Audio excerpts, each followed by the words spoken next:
So my phone got stolen when I was in Panama recently. And it was an interesting moment, and I want to share a bit of the background. I was on this beautiful beach, white sand, turquoise water, blue skies, sun is shining, no clouds on the sky. And I was standing on the water shore, just about to go into the water, when this voice came that somehow said, "This is all for you to enjoy, but whatever you're seeing here, you're about to lose. Nothing is meant for you forever in the material realm. And if you base your happiness on any of the things that you can perceive with your senses, you will create suffering." I was like, wow, that's a strong message. All right. Yes, it resonates with all the teachings and all the insights that I've had so far on my journey. And I said a little prayer, set my intention, went into the water, went for a swim for a few minutes. And when I came back out of the water, my bag was gone.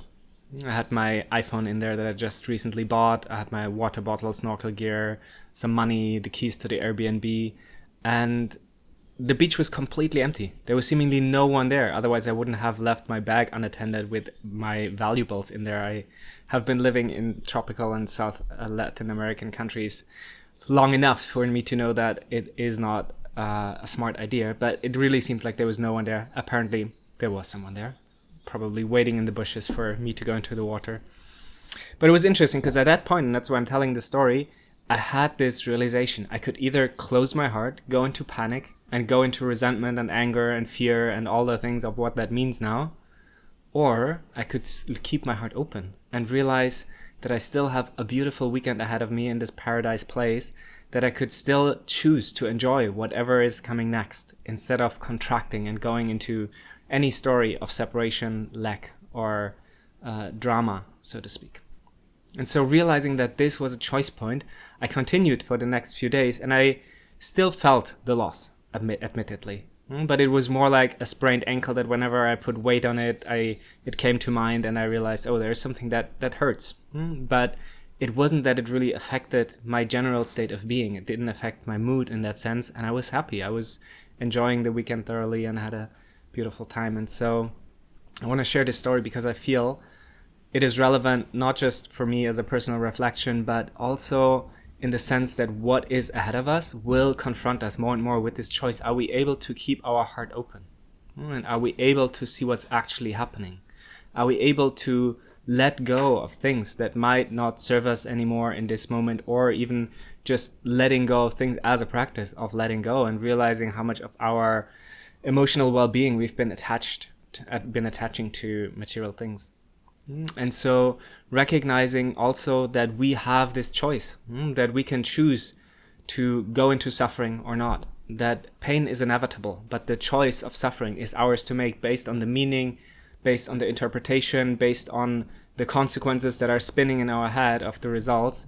And obviously we need to be practical as well. And I did go to the police and I took care of everything, like locking my bank cards and all the things that were on the phone and making sure that all is safe. And when I did that, I let it go. I released it, and I didn't hold any anger or resentment towards the person who was unfortunate enough to have life circumstances where he thought that is something that would bring him closer to his fulfillment and happiness. And so, I want to leave you with this little story to share that it is possible for us to practice our capacity to keep our heart open in difficult circumstances. And a simple example of something as,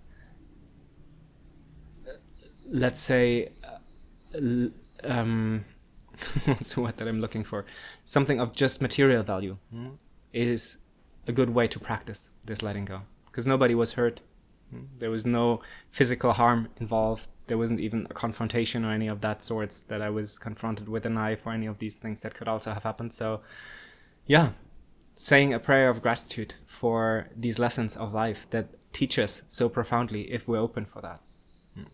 And one of the other reasons why I'm sharing this is that I believe that this is something that we need to remind each other of how we can more and more come back to our center. And with traumatic and tragic world events unfolding in the outside world, I think we'll be asked to more and more remind each other that whatever is happening is the divine imperfection unfolding, as hurtful, as painful as it might be, acknowledging that there is a big awakening process happening in this world that is also a death process, that we need to let go of a lot of the things that used to form our safety, our sense of comfort, our home in many ways, and that we need to transition into something new. And I believe that we need each other for this, that we cannot possibly do this alone. In this moment, I was mostly able to hold that myself and make that choice myself. But in other moments, I know that I need others for this as well, and that we need each other to remind each other of the possibility that we always have to keep our heart open and to tell ourselves a different story than the victim story, than the perpetrator story or the savior story, where we think we need to step into rescuing others. So choosing not to go into drama, regardless of what is happening in the outside world, I think is one of the qualities of the soul awakened leaders. And I'm excited about all the beautiful humans that I see stepping up in their lives, investing in their expansion, investing in their well-being in this sense, and investing in being in service to this larger unfolding that is happening in this world. And so I want to extend this invitation to any of these soul awakened leaders, of any of you who feel called to step beyond polarization, to step beyond drama, to step beyond the small ego identification, stepping into a bigger identification where we extend our compassion for all beings, for all sentient beings and beyond, to even the immaterial world, and deepening our levels of care. And for those who feel inspired not to walk this journey alone, I'm opening another round of the Soul Awakened Leadership Circle.